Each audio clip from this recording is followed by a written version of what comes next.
Flamengo anunciou, né? O clube divulgou, inclusive, que não leva para La Paz alguns jogadores importantes da equipe. Por isso a gente coloca aqui mistão em La Paz.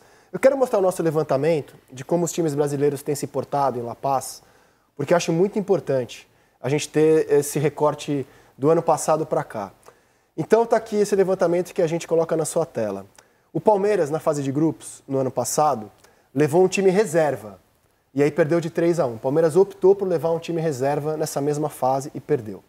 O Fluminense também levou um time reserva ano passado e perdeu de 1-0. Foi a escolha dos dois clubes. No mata-mata, o Furacão levou o time titular e perdeu 3-1. O Internacional, também em mata-mata, nas quartas de final, na fase seguinte, levou o time titular, ganhou por 1-0 o gol do Ener Valencia. E nesse ano, o Grêmio levou o time reserva e perdeu. Ou seja, em fase de grupos, o histórico do futebol brasileiro, desde o ano passado, é ir com o time reserva a La Paz e perder. É por isso que eu estava especulando ontem. O Eric vai trazer a informação. Será que são jogadores que realmente não têm condição de jogar, é por desgaste? Ou o Flamengo avalia que, nesse momento, não vale a pena, não faz tanta diferença assim, levar os titulares para jogar na altitude, sofrer um desgaste enorme e ter uma chance grande de perder? Será que o Flamengo meio que, não vou dizer abrir mão do jogo, porque o time que vai jogar hoje tem condição de vencer, mas o Flamengo avaliou que não valia a pena o desgaste dos titulares hoje em La Paz? Qual a informação que você traz? Então, Rizé, que é um misto de cada coisa. O que eu apurei é que na segunda-feira, às 9 da manhã, houve uma reunião no Ninho do Urubu envolvendo direção e comissão técnica e o vice-presidente de futebol Marcos Braz com o Tite e a comissão técnica do Tite. Munidos de todas as informações fisiológicas possíveis, com a ciência a favor, eles resolveram que iam levar o melhor time possível em termos de saúde. E essa avaliação de melhor time possível, ela teve algumas etapas. Jogadores lesionados, ok, você não precisa nem discutir. São os casos do Léo Pereira, que estava com a virose, né? Do Cebolinha. O Alan tem um problema de saúde mesmo, genético, que jogar, né, nessa altitude não pode, compromete a saúde dele como homem, não é como atleta só não, como homem. Então, ok, tira o Alan dessa partida. Os outros, eles viram a questão do desgaste da temporada até aqui, do acúmulo de jogos, e viram também um histórico desses jogadores, isso que eu acho interessante, o histórico de atuação de alguns desses jogadores em partidas na altitude. E eles avaliaram que esses caras normalmente não têm um desempenho normal ou do nível do que eles têm quando jogam aqui no Brasil ou em cidades ao nível do mar, e que já estão com um pouquinho de desgaste. Então, não valeria a pena arriscar caras que poderiam jogar, se fosse um jogo ao nível do mar, todos estariam em campo. Mas, assim, ele já não tem bom desempenho. O histórico de 19 para cá mostra isso. E eu vou dar um exemplo do Arrascaeta. O Arrascaeta não tem boas atuações em jogos em altitude. Não tem. Desde 2019. Com a seleção uruguaia também. Com a seleção uruguaia também. Então, é uma questão dele, orgânica, enfim. Então, assim, isso tudo foi pensado. Agora, e aí eu fiz uma pergunta assim, mas vocês estão levando em conta a tabela? Porque, assim, se o Flamengo perde aquela conta que você fez a semana passada, né? É verdade. Se o Flamengo perde o jogo de hoje, a chance de ser primeiro lugar vai ficar pendurada no confronto entre Milionários e Bolívar. Claro, contando que o Flamengo vença os jogos. Ele não depende mais de suas próprias forças. Ele vai precisar de um resultado em Bogotá de Milionários e Bolívar. Contando que o Palestino perca os jogos dele como vem acontecendo e que o Flamengo vença os jogos dele. E isso também foi levado em conta, segundo eu apurei. Então, assim, não é algo da cabeça só do Tite, não é algo só da cabeça da fisiologia, foi um acordo do clube. O clube entendeu que a logística para esse jogo deveria ser essa, assim, sem pôr nem tirar. É isso que aconteceu. Então, se tomar de 6-0, é o clube que é responsável. Se ganhar de 6-0, é o clube que é responsável. Não tem uma cabeça pensante nessa história. Cara, eu questionei o fato de você não ter se programado, o Flamengo, para ter contra o Palmeiras a sua força máxima no domingo. Achei questionável. Mas a decisão de hoje eu entendo perfeitamente. Digo mais, eu concordo com o Flamengo. Agora, se você mostrou os resultados das fases de grupos, né? Nenhuma das derrotas fez com que o clube perdesse a classificação ou até o primeiro lugar. O Palmeiras se classificou em primeiro lugar com uma das melhores campanhas, o Fluminense se classificou em primeiro lugar também, mesmo levando o time reserva. O Atlético Paranaense se classificou também. O Atlético ali já era mata-mata. Já era mata-mata. Ali já era oitava de final. O Grêmio esse ano que não já sabemos. Era oitavo. Ali e já. outro é o Grêmio que não sabemos. O Grêmio a gente não sabe. Os brasileiros em La Paz. Eu acho assim, o calendário hoje ele te obriga a fazer escolhas. Não, é impossível você conseguir usar a força máxima em todos os jogos, todos os seus jogadores. A escolha da altitude me parece ser aquela em que você olha para um jogo em que a tua chance de perder, mesmo com os principais jogadores, é considerável. Por causa dos efeitos, da saúde, enfim, todos os aspectos que a gente abordou aqui durante os últimos, 20 anos. Muitos mais, né? Mas que a gente começa a discutir com mais profundidade. Então, é uma escolha natural que eu acho que os clubes brasileiros estão fazendo e vai ser tendência. Lógico que no mata-mata ninguém vai levar o time reserva. Claro que não. Claro. Porque aí vale perder de pouco. A não ser que você tenha uma informação científica de que o organismo daquele atleta vai destruir ele que é o caso do Alan, por exemplo. Exato. Porque, assim, sinceramente, não há nenhuma garantia. Meu organismo, assim, eu dou muito mal com altitude. Eu sofro do mal de altitude, alguns organismos sofrem, outros não. Não há nenhuma garantia que, por exemplo, o reserva do Arrascaeta jogue pior do que o craque uruguaio na altitude. A altitude subverte qualquer valor técnico para vários jogadores. E a gente está falando de, claro, o Flamengo tem os seus profissionais e a comissão do Tite, que chegou mais recentemente, é uma comissão que foi a La Paz 2 vezes com a seleção brasileira em eliminatórias, não sofreu gol, foi um 0-0 e ganhou de 4-0 depois. Então, assim, sabe o que vai enfrentar, tem experiência nesse tipo de coisa, já tinha ido com outros times de Libertadores, enfim, Corinthians. Eu acho que é uma decisão quase lógica. É um time muito modificado, assim, né? Agora falando da parte tática e da parte técnica, bem diferente. Um time a defesa inteira é reserva, com exceção do Rossi. Deve jogar o Wesley, Léo Ortiz, Davi Luiz e o Vina. O Igor Jesus é o primeiro volante, que também é reserva. Então, assim, é um time muito modificado, assim.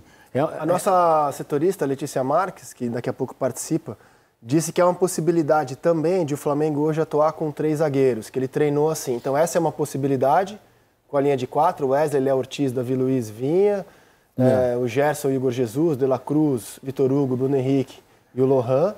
E uma outra possibilidade que foi treinada é tirar o Lohan, entrar o Fabrício Bruno e jogar com 3 zagueiros. A gente vai tirar a dúvida quando a escalação for anunciada. O time briga por uma vaga na Libertadores no Brasileiro, hein? Você sabe que é pouco esse provável, time briga assim, por uma vaga na Libertadores. Seria o Losetti acompanha o Tite há muito mais tempo do que eu. É raro o Tite jogar com 3 zagueiros. Raro. Nem ele é entusiasta do esquema. Ele foi campeão do Grêmio, assim, em 2001. Seria apertar o botão de emergência, claro, exatamente. Claro. Apertar o botão de emergência. E naquele time ali, no primeiro campinho que a gente mostrou, acho até que ele mantém o desenho do time titular. Sim. Né? Acho que o desenho é um pouco diferente desse que a gente mostrou. Acho que o Vitor Hugo vai jogar pelo lado direito, o Bruno Henrique pelo lado esquerdo De La Cruz de 10. E o Lohan como um centroavante ali, móvel. Exatamente. Eu acho que nessa informação que o Eric trouxe, um ponto me chamou a atenção que é muito positivo, é que o planejamento, né? Falávamos tanto sobre isso do Flamengo no ano passado, porque a notícia é, o Flamengo pode não ser o primeiro do grupo com o resultado e com esse time, com essa decisão de poupar a equipe. Só que tem uma decisão e tem pessoas certo responsáveis, ou errado, tem uma decisão. Exato, eu acho que essa, para mim, assim, é a notícia comparado com o que a gente viu no ano passado, e cada hora vinha de algum lugar. Ana, só para jogou com o São Paulo, ele não jogou na altitude? Com o Vitor Pereira, no primeiro jogo contra o Alcas, ele botou um time praticamente formado por reservas, aí 11 reservas mesmo, era Quito, que é mais baixo. Esse jogo foi entre as 2 finais contra o Fluminense, só que ele não comunicou a ninguém. Ele tomou a decisão de escalar, tanto que quando o papel da escalação saiu, eu estava perto da diretoria, eles não acreditaram na escalação que eles estavam vendo. De verdade, isso que eu estou falando. Assim. Eles falaram assim, foi decisão total do Vitor Pereira. Então, dessa vez, a diretoria participou da decisão de como tratar esse jogo. Enfim, o resultado vai acabar mais para frente, foi bem ou foi mal, né? Mas tem assim, uma decisão. Mas houve uma decisão. E é tão mais inteligente por parte do treinador colocar a direção nessa decisão. Porque ele está se protegendo. Total. Eu vou tomar a decisão, vou surpreender os meus chefes. Mas assim, é a cara do Vitor Pereira, né? Dono de uma grande Isso que eu fiquei lembrando, né? isso que eu fiquei lembrando a cara agora. Dele, né? Escalação contra o Boca. Escalação contra o Boca. Olha, ontem, nas redes sociais, rubro-negros, mesmo diante desse time misto, eles estavam trazendo um comentário assim de que, olha como o Flamengo vive uma fase especial. O time misto do Flamengo talvez seja o melhor que o Flamengo leva à altitude desde o time campeão do mundo. Esse time aí briga por uma vaga na Libertadores, estou falando. A linha defensiva é A gente muito vai mostrar boa. algumas escalações. E o ataque também, Bruno Henrique, Lohan. Aqui está a oração do time de 83, Raul, Leandro, Figueiredo, Mozart e Júnior, Vitor, Adílio, Zico, Felipe, Baltazar e Edson. Esse time jogou a Libertadores de 83, foi Bolívar 3, Flamengo 1, hein? Esse time tomou de 3-1 do Bolívar em 83. É. Aí em 2007, Real Potosí. Você estava nesse jogo, Eric, em 2007? Tava. O Real Potosí 2, Flamengo 2. 4.090 metros acima do nível do mar. Esse jogo foi a primeira vez que um time brasileiro foi a Potosí, né? Nunca um time brasileiro tinha ido tão alto jogar futebol. O time que está escalado hoje é superior a esse, de 2007. Pode ser. Na minha visão, pelo menos, né? É que tem o Renato Abreu ali que não... Proibido falar mal de Renato Abreu na minha frente. Os dois Renatos, É? né? É que o Augusto era jovem. novinho, né? Aí em 2008 tinha Renato Augusto, Ibson, Kleber. Esse jogo foi um dos jogos mais engraçados que eu já vi na minha vida, assim. Rapidinho vou contar uma história. 3.360 Era o Joel metros. Santana, o técnico desse melhor time, que esse? né? O de hoje? Melhor que esse. Melhor Mas que esse esse. time estava jogando bem com o Joel. E aí, o primeiro tempo terminou 0-0. Souza Caveirão? Hã? É o Era o Souza Souza Caveirão? Caveirão, é. Tava 0-0. Aí começa o segundo tempo, o Joel Santana começa a gritar à beira do campo, falando assim: ô Ibson, com aquele jeito do Joel, o Melzinho tá aqui na direita. Eu ouvindo Melzinho, meu Deus do céu, cara. Ô Toró, o Mel tá na direita. O Mel tá na direita. Cara, assim, pode pegar a estatística aí. Em 15 minutos no segundo tempo, o Flamengo fez 2 gols atacando pelo lado direito. O Joel ficou enorme com o Mel, cara. Enorme. Ele falava, o Mel tá na direita, o Melzinho tá na direita. E aí o Flamengo fez 2 gols em 15 minutos, ganhou de 3-0. O terceiro gol foi do Juan de falta já no fim. E o Flamengo estava numa situação difícil naquela época na tabela. Tinha perdido o Nacional em Montevidéu, um jogo que o Toró bateu no Gandula, foi expulso, enfim. Então, assim, eu me lembro dessa história como se fosse hoje, assim. E cara, o jogo em Cusco é muito engraçado, assim. Quando você entra no vestiário do visitante, já tem uma guerra psicológica que na porta de entrada tá assim, seja bem-vindo. Aqui você está a 3.000 e não sei quantos metros de altura. Tipo assim, o cara já olha e fala, tem altitude aqui. Eles já fazem uma frase bem... Esse time não era ruim, não, cara. Esse time era bom. Não, era sim. Ó, em 2012 agora, Real Potosí 2, Flamengo 1. Flamengo jogando a 4.090 metros Era o Lucha, acima o do técnico. mar. Lucha. De novo, eu acho que o time... Desculpa falar isso do time que tem Renato Abreu, mas de novo... Esse tinha Ronaldinho também. Tinha Ronaldinho, mas é o time de hoje, cara... Mas esse time estava em guerra. O Ronaldinho e o Vanderlei não se bicavam. O Evo Morales foi à concentração, porque ele era fã do Ronaldinho, ele queria tirar uma foto com o Ronaldinho. E o Lucha se meteu no meio da foto também, ficaram os 3, Lucha, Evo e Ronaldinho. Foi uma confusão, cara. Esse time estava confuso, cara. Tanto que na volta, o Lucha é demitido, no jogo da volta. E aí em 14, jogando contra o Bolívar, em La Paz, Flamengo perde de 1-0. Tá aqui a escalação. Gol no começo. Aqui não teremos dúvida, né? O Samir escorrega na entrada da área, assim, aí toma o gol no começo do jogo. Os outros eu admito que eu tenho um pouco de dúvida. Aqui não dá, Mas só para ilustrar, como o mistão do Flamengo te deixa dúvida com o que antes era o time titular. E esse é o time de 19. O primeiro jogo daquela Libertadores. Exato, era o Abel ainda. Era o Abel. Mas a atuação do Diego Alves foi, assim, decisiva para o Flamengo sair de lá de Oruro com essa vitória. Eu fui esse jogo também. O Diego agarrou demais e o Arrascaeta, comprovando, foi substituído no intervalo pelo Everton Ribeiro. É que nós estamos falando de um time que tem, vamos lá, um zagueiro que já jogou Copa do Mundo. Outro zagueiro que é um dos melhores do futebol brasileiro há pelo menos 2 anos. Um lateral esquerdo de Copa do Mundo. Gerson, jogador do melhor Flamengo do século. Arrascaeta, perdão, De La Cruz. Bruno Henrique, outro destaque do Flamengo no século. É uma loucura. E tem 4 moleques da base que vão correr, né? Como precisam correr. O Wesley, o Igor, o Vitor e o Lohan, se for confirmada essa escalação, são 4 moleques que vão deixar tudo em campo, né, cara? O Igor sentiu o jogo na Colômbia, ele não jogou bem. Ele foi mal, mas eu acho que aquilo é aprendizado. Porque ele sai no intervalo e entra o Alan e o time melhora um pouco. Aquilo é aprendizado, porque ele é muito bom jogador. Eu acho que ele tem uma compreensão assim do jogo muito diferente. O Sampaio vem tratando ele assim... Eles adoram o Igor Jesus. Pertinho, assim. Agora não é hoje que a gente vai descobrir, né? Porque as olha o peso de um estadual. Que pra gente jornalista, a gente fica aqui diminuindo, e eu diminuo mesmo. Mas torcedor e clube não diminuem uma taça, né? Nesse levantamento, vocês vão ver que a única vez em que aparece força máxima nos últimos jogos do Flamengo são as 2 finais contra o Nova Iguaçu. Cara, isso que eu ia falar. A sensação que dá é que o Flamengo ideal... A gente ainda não viu, né? Pra valer, né? Contra o Nova Iguaçu você viu, força Não. máxima. Tô falando nos campeonatos pra valer, Na semifinal contra o Fluminense jogou completo também, não jogou? Na semifinal contra o Fluminense... Porque ele não tá, né? Da final pra cá, né? Não, a gente pegou da final pra cá. Da final pra cá. O Fluminense teve nas semifinais. Não, a gente pegou, o nosso recorte é da final pra cá, né? Então, mas você preservar um jogador, né, como aconteceu aí em 3 partidas, principalmente com esse elenco o Jorge que tem o Jesus Flamengo, fez isso o ano todo. Isso, e as pessoas não perceberam, porque o time jogava tão bem, independentemente de 2 ou 3 mudanças. Tinha até uma conta aqui, o time Eram 9 ideal eram menos de 10 jogos. O Arrascaeta tem um peso.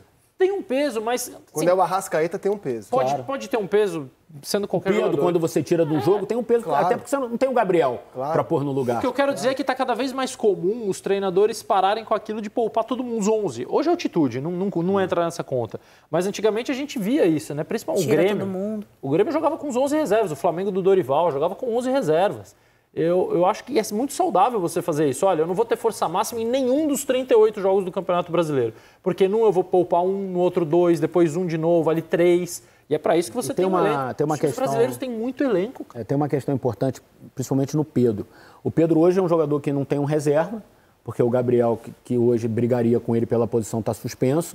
O Carlinhos é um cara que chegou agora e não pode jogar a Copa do Brasil e não pode jogar a Libertadores. A Copa do Brasil ele já jogou pelo Nova Iguaçu e Libertadores ele não está inscrito. Ou seja, o Flamengo hoje tem um centroavante para jogar a Vera mesmo, a Libertadores e os principais jogos do Campeonato Brasileiro. Talvez por isso ele tenha ficado fora de um tempo do jogo contra o Palmeiras, que era o jogo mais esperado de todos, e hoje ele nem foi a La Paz. Porque, assim, o mês de maio, por exemplo, que tem muito jogo de Copa do Brasil e Libertadores, só vai ter o Pedro para jogar. Então, eu acho que isso tudo está sendo levado em conta pelo Tite. Num primeiro momento, o torcedor fala assim, meu Deus, como tira o Pedro do jogo contra o Palmeiras e contra o Bolívar. Mas olha maio o que vai acontecer. Ele só vai ter o Pedro para jogar de centroavante, a não ser que saia um efeito suspensivo do Gabriel e tal. Mas não dá para contar com isso. Agora, assim, além da altitude, vamos ficar de olho no Bolívar, porque fez uma grande campanha na Libertadores do ano passado, caiu para o Inter nas quartas, campanha histórica para o Bolívar, eliminou o Furacão nas oitavas. Nesse ano, não está tão bem no campeonato local deles, caiu nas quartas. Lidera o Grupo E nesse momento, depois de vencer Palestino e Milionários, e tem o brasileiro Chico, com 8 gols e 5 assistências em 9 jogos na temporada como grande destaque. Ele é um gaúcho de 28 anos, o brasileiro Chico. O Bolívar foi eliminado por um time pequeno agora no Campeonato Boliviano. também. San Antônio. Uma zebraça. San Antônio Bulo, nunca tinha ouvido falar. Também cara, não. Com todo San Antônio, só o Spurs na NBA. A foto ali era com o Bruno Sávio, né? Bulo. Mas, Bruno assim, Sávio é outro brasileiro que faz sucesso por lá. Foi até surpreendente, porque o Bolívar hoje nada de braçada, né? Sim. Um dos times do Grupo City no mundo. Com técnicos europeus várias vezes, né? Nem é o caso, mas já teve técnico espanhol. O Antônio Carlos também trabalhou Antônio lá. Carlos trabalhou lá. Inclusive foi a ponte para ele chegar à seleção. Cara, e se você poupa o Pedro hoje, se tudo tivesse correndo dentro da normalidade, o Flamengo teria essa fera para escalar hoje em La Paz. Não sei se o organismo dele, como reage em La Paz. Ele fez gol em Oruro. Fez gol em Oruro? Ele não joga... Fez gol já em Quito, alguns gols em Quito. Ele não joga há 59 dias. Há 59 dias o Gabigol não joga. E hoje, cara, o GE publica uma matéria, assim, impressionantemente bem feita. Pelo menos para o meu gosto de leitor. Porque você tem acesso aos 9 votos. Ao conteúdo dos 9 votos, foi 5-4. A decisão de punir o Gabigol, a reportagem da Letícia Marques e do Rafael Zarco. E você lê o conteúdo dos 9 votos. E a Letícia Marques vai explicar, afinal, por quê? 5 decidiram pela punição, 4 decidiram pela absolvição e quais são os próximos passos. A Letícia Marques participa ao vivo aqui do programa. Letícia, boa tarde a você, bem-vinda. Boa tarde, Rizek. Boa tarde, Ana, Losete, Eric. Um prazer falar com vocês. Olha, eu já vou começar um pouquinho falando dessa matéria, mas vou deixar meu agradecimento aqui super ao Zarco, porque, como você falou, a matéria foi super bem escrita e eu não teria conseguido sem o Zarco, porque foi um acórdão, né, que a gente conseguiu ter o acesso ontem à noite. Ficamos mais de 2 horas para detalhar tudo da melhor forma para publicar lá no GE. Globo e, assim, 42 páginas, né, Rizek? Então, a gente conseguiu ver detalhadamente o voto das 9 pessoas que participaram do julgamento, que aconteceu no dia 18 de março e no dia 25 de março. 25 de março foi a segunda sessão, que foi a sessão que o Gabigol recebeu a punição de 2 anos, né? 1 ano já cumprido de forma retroativa por conta da demora no julgamento e 1 ano a ser cumprido para frente até abril de 2025. Então, agora a gente começa a detalhar o que aconteceu. A gente teve acesso e leu de uma forma muito cautelosa, porque uma votação muito apertada, né? 5-4. E foi desempatado, de fato, pelo presidente da mesa no último voto. Então, até o final estava 4-4. O presidente do tribunal, ele precisou votar e aí fez o 5-4. E dentro disso, já vou pegar até uma colinha aqui, porque como vocês conseguiram ver, são alguns detalhes que eu queria trazer para vocês. Foram votos muito divergentes, mas uma coisa unânime, tanto por quem votou para condenar, né, quanto por quem votou para o Gabriel ser absolvido. Foi o fato de que o comportamento dele não foi adequado, né? Então, o mau comportamento foi o ponto unânime de todas as partes. Todos eles, em todos os 9 depoimentos, citaram exatamente isso. O comportamento dele foi tratado como uma forma grosseira, rude e até agressivo em alguns momentos. E dentro disso, como a gente já citou, né, 5 votos para punição e 4 votos para ele ser absolvido. Dentro desses votos, eu vou destacar 2 dos principais para a gente conseguir elencar o porquê votaram para a punição e o porquê votaram para que ele pudesse ser absolvido. Dentro disso, a condenação, como eu falei, ela foi desempatada no voto do presidente do tribunal e um voto a favor da absolvição do Gabigol foi da vice-presidente do tribunal. Então, a gente vê que teve uma divisão ali, né, muito clara entre as 2 pessoas mais representativas dentro daquele cenário. Em cima disso, vamos destacar os pontos da condenação, do porquê as 5 pessoas votaram a favor da condenação do Gabigol, que recebeu a suspensão de 2 anos. Foram baseados principalmente no que o presidente do tribunal ele disse e ele classifica como um somatório de atitudes de desconformidade que não deixa dúvida sobre uma intenção de impedir ou de afetar ou impossibilitar a análise de uma amostra. Essa foi, de fato, uma declaração. E aí, nisso, ele pontua que as atitudes isoladas, elas poderiam não, de fato, caracterizar uma fraude. Mas como elas aconteceram pelo mesmo jogador e no mesmo processo, elas se qualificam no artigo de tentativa de fraude do exame. E aí eu vou detalhar para vocês, né, porque eu acho que vocês devem estar se questionando quais são as atitudes que o presidente do tribunal expõe, né? Essas 4 atitudes que ele faz um somatório para entender que ele deveria ser punido. A primeira que ele cita é que o atleta denunciado não se apresentou e ignorou os oficiais de controle de dopagem antes do início do treinamento. A segunda é que depois do treinamento no gramado, o Gabigol foi almoçar, demorou para se reapresentar à equipe de dopagem, tendo evitado a presença, né, a tal da escolta dos representantes. A terceira atitude, que o atleta teria dificultado a coleta de urina ao ficar de costas para o oficial na hora da coletagem. E a número 4, que o atleta, após ter coletado a urina, ele teria descumprido as orientações de controle ao deixar o vaso aberto. Aí, dentro disso, agora eu vou trazer o porquê outras 4 pessoas votaram para que o Gabigol pudesse ser absolvido, né? E a gente vai numa pena de 2 anos ou numa pena que ele não iria receber. Então, não existe um meio termo ali praticamente, né? O que a gente pode destacar, como eu comentei, é o depoimento da vice-presidente do tribunal, ou seja, a pessoa logo abaixo do presidente, que ela aborda de uma forma muito enfática o que ela considerou, de forma muito clara, contradições entre todos os depoimentos dos coletores. E ela afirma que era evidente que os oficiais da ABCD mentiram no depoimento e que, por isso, nenhum dos depoimentos deveriam ser contados como uma declaração, não deveriam ter validade na concepção da vice-presidente do tribunal. E aí ela acusa os coletores de comportamento malicioso para incriminar o jogador a qualquer custo. E agora eu vou trazer quais são as contradições que a vice-presidente pontua nesse depoimento e, na verdade, não só a vice-presidente, as outras 3 pessoas que votaram a favor da absolvição do Gabriel, elas comentam todas as contradições e eu separei aqui para vocês entenderem quais são as contradições. Lembrando que o Gabigol chegou no CT às 7h52 da manhã, as imagens da câmera de segurança do Ninho do Urubu comprovam isso, e a equipe de testagem ela chegou perto das 9h, ou seja, o Gabigol chegou quase 1 hora antes dos coletores. E é aí que entra algumas contradições e algumas já foram até comprovadas por conta das imagens.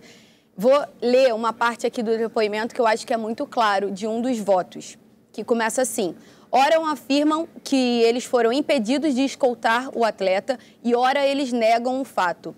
Cada pessoa, né, DCO, que é o termo que eles usam, imputa ao outro a responsabilidade de acompanhar o atleta, sendo que o DCO tem a obrigação de estar acompanhando.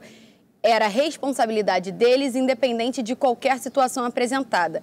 Ressalta-se que eles sequer tinham números suficientes de DCO para acompanhar todos os atletas que estavam na testagem aquele dia. Fica evidente, portanto, que eles estão mentindo, devendo o depoimento deles ser totalmente descartado. Vislumbro um comportamento malicioso por parte deles para incriminar o atleta a qualquer custo, mas para ser incriminado, deve ser apresentados fatos gravíssimos, o que não aconteceu até o momento. E um outro voto a favor da absolvição cita algumas outras falhas no depoimento das pessoas que estavam presentes, né, dos relatores de lá. Um deles afirma ter visto o Gabigol chegando ao CT e até cita que o atacante estava com uma bolsinha, uma espécie de nécessaire. E esse depoimento foi desmentido pela imagem da câmera de segurança, porque, como a gente detalhou aqui, o Gabigol chegou 1 hora antes deles, ou seja, não dava para ter encontrado com ele entrando no CT, como disse um dos depoimentos. E o outro ponto um pouco confuso que eles tratam nesse depoimento foi a escolta do atleta, pois no formulário constava um nome e no depoimento do oficial, que era esse nome, ele disse que ele não participou da coletagem lá, não participou da escolta do Gabigol. Então, essa foi uma outra posição de um dos votos a favor, né, do Gabriel não ser punido em relação a isso. E, por fim, eu queria só ler mais um outro trecho que eu acho muito importante. Foi um dos últimos votos, que foi o voto que fez ficar 4-4 para que fosse até o presidente da mesa e ele fazer o voto de Minerva, vamos dizer assim. E vou destacar na íntegra, assim, a fala desse voto. A impressão que me foi passada nos relatos dos DCO é que o conflito de relacionamento pesou muito mais do que propriamente um desvio na coleta das amostras, como foi denunciado pela promotoria. Não vislumbrei recusa em se submeter ao exame, fuga ou fraude nesse procedimento. Fecha aspas. Bom, Rizek, eu acho que agora eu trouxe alguns dos detalhes para a gente ter algumas munições para a gente debater, né, um pouco disso, mas essa foi a matéria que a gente conseguiu detalhar um pouco. Tem muito mais coisas assim no depoimento, a gente tentou pegar os pontos principais para entender o porquê 5 pessoas votaram para uma punição e porquê 5 pessoas votaram para que nem punido ele fosse. Como eu falei no início, não existe um meio termo, né? Foram ou 2 anos ou nada, assim. E a gente agora vai acompanhar os próximos passos. A gente teve acesso a esse depoimento somente ontem à noite, mas eu acho que é importante a gente pontuar. Esse depoimento é do tribunal, que ele já foi suspenso. Agora, tudo o que vai acontecer no CAIS em relação ao efeito suspensivo ou no recurso para que não tenha mais a punição que aconteceu por conta desse depoimento é uma outra história. Serão novos depoimentos, serão novos documentos. Então, o que a gente tem acesso é de uma história que já aconteceu, Rizek. Letícia, lendo a excelente reportagem sua e do Zarco e tudo que já foi falado e publicado, eu formei o seguinte cenário do que eu acho que dá para afirmar, pelo menos na minha opinião. Ponto 1. O Gabigol teve um comportamento muito ruim, inaceitável para um atleta profissional. O que pode ter levado, inclusive, os coletores a terem agido... qual seria a palavra?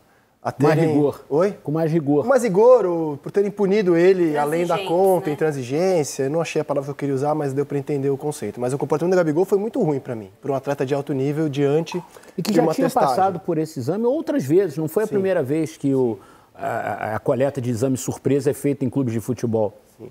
Esse é o ponto 1. Então, assim, o comportamento do Gabigol levou a tudo isso que ele está passando hoje, naquela manhã do Ninho do Urubu. Ponto 2, acho que dá para afirmar com total segurança, como relata a reportagem, que sim, ele chegou antes da equipe de testagem, mas que não procede a alegação que o Flamengo chegou a passar para alguns jornalistas de que se ele chegou antes deveria acabar o treino, desde que ele estivesse escoltado o tempo todo por membros da coletagem, que inclusive é o que embasa o voto do presidente do tribunal, que é por causa disso, esse fator determinante, como não houve a escolta, que ele, e muito influenciado pelo comportamento do Gabigol, que ele deu o voto pela punição do Gabriel. Esses são os 2 pontos que eu acho que está claro, assim, para mim. E a legislação, ela não prevê uma punição por mau comportamento. ela prevê a punição por tentativa de fraude de exame, que é onde o Gabriel está sendo julgado. E que é o voto o quinto voto. Porque, e assim, como ele não permitiu a escolta... Exatamente. Porque assim, e por que a legislação de dopagem ela tem que ser rigorosa nesse ponto? Porque senão qualquer atleta que se dopasse teria um comportamento hostil, tentativa de fraudar o exame e teria uma pena reduzida, ou uma pena mínima, ou seria absolvido. Então, assim, na verdade, o Gabriel se meteu numa confusão pelo mau comportamento dele. Exato. Porque ele fez exame de sangue, fez exame de urina, e está limpo nas duas frentes. Não tentou fraudar o exame, porque ele fez o exame, enfim.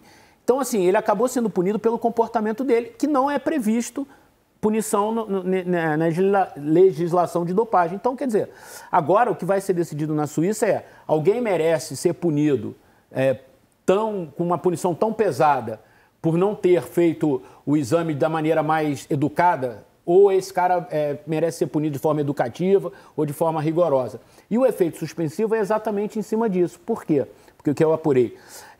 Porque como foi um julgamento polêmico aqui, 5-4, pode ser que no CAIS tenha um outro resultado e o Gabriel seja absolvido. Então, o efeito suspensivo é isso. Assim, por que a gente vai deixar um cara sem exercer a profissão se mais à frente ele vai ser absolvido? Então, deixa ele exercer a profissão, um novo julgamento vai acontecer e aí o destino do Gabriel vai ser traçado nesse novo julgamento do CAIS. Então, assim, o que eu apurei é que existem boas possibilidades dele ganhar esse efeito suspensivo exatamente por isso.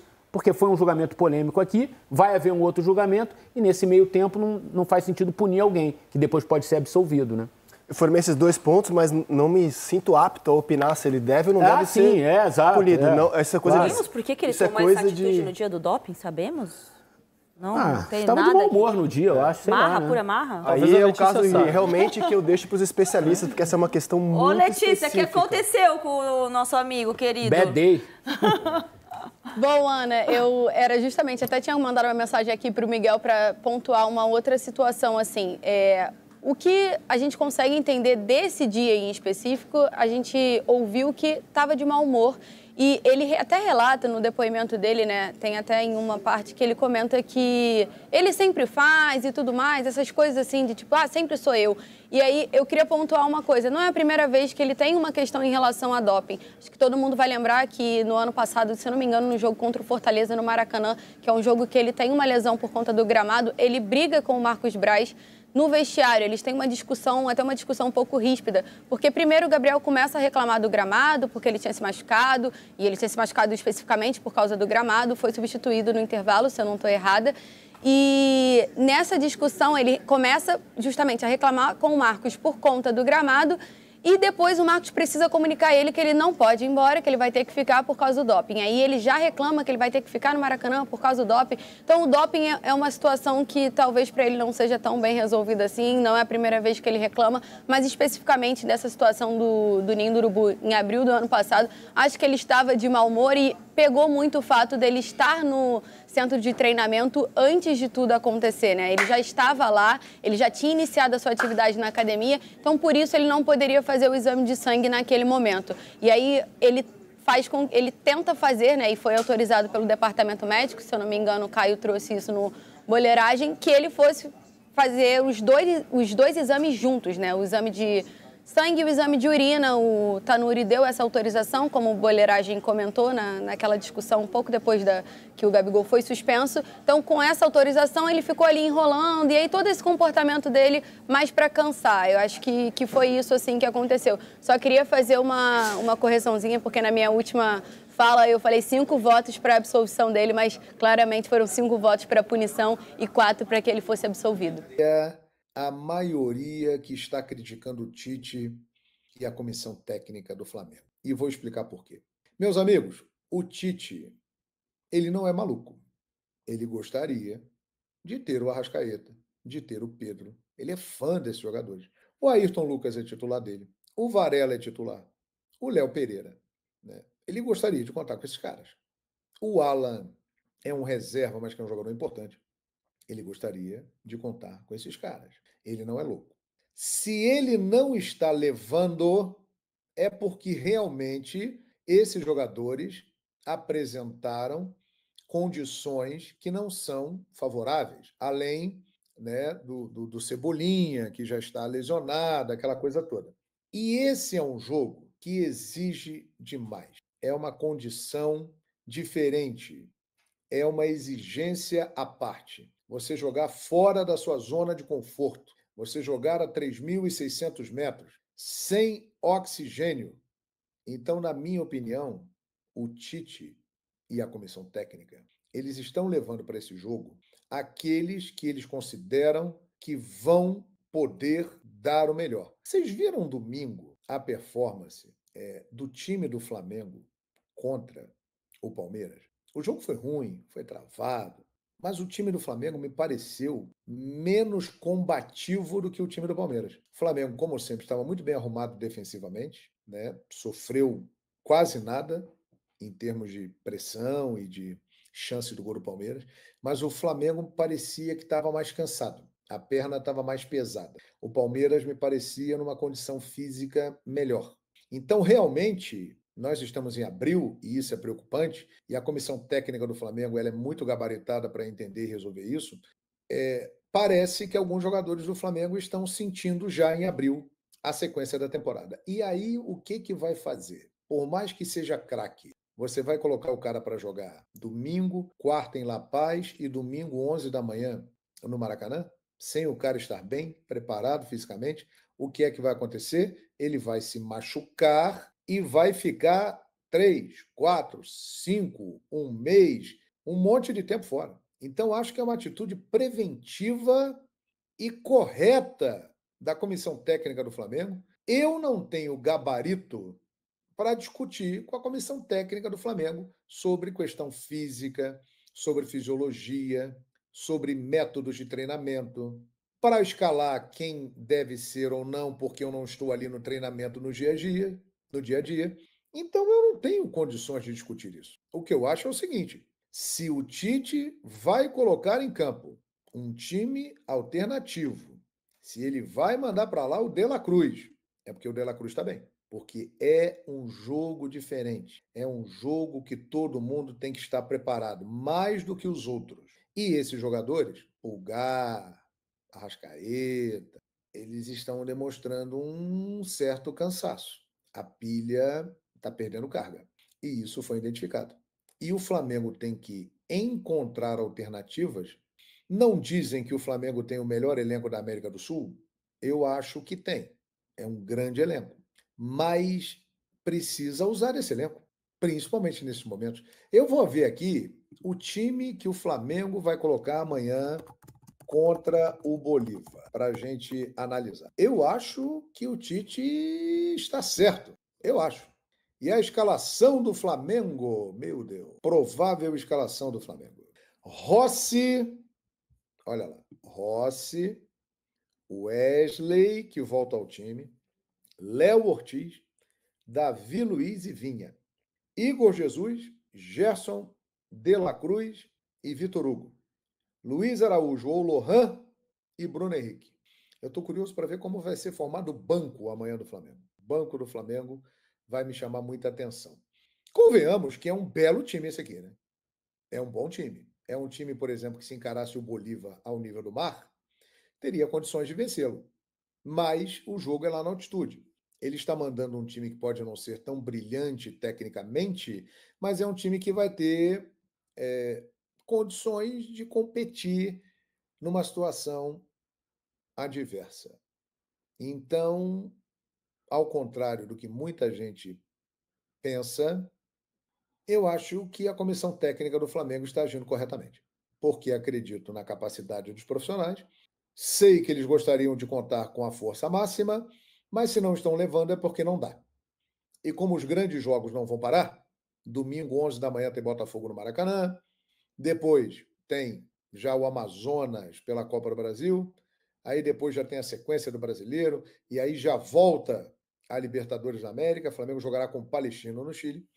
Esse jogo, que tem um planejamento especial, ele decidiu fazer isso. É melhor levar quem está com condições de suportar essa pressão de jogar a 3.600 metros, está tinindo, do que quem está rateando fisicamente. Então, na minha opinião, a comissão técnica do Tite está certa.